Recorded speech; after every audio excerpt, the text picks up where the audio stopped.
Hello, আসসালামু আলাইকুম। তোমরা সবাই কেমন আছো? আমি আলহামদুলিল্লাহ ভালো আছি।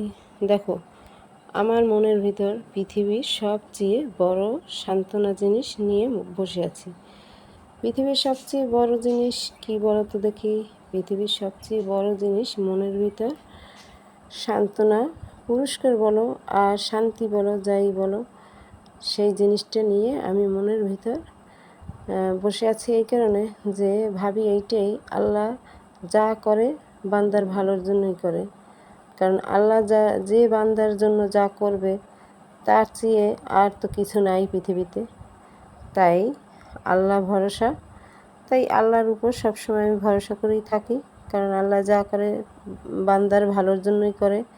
তাই সবসময় তোমরা আল্লাহর উপর ভরসা রাখবে আর মনে মনে সবসময় ভাববে যে না, আল্লাহ যা করে বান্দার ভালোর জন্যই করে। তো আজকের আমার এই রান্নাটা করতেছি, তো কেমন হচ্ছে দেখেন তো। আল্লাহ হাফেজ।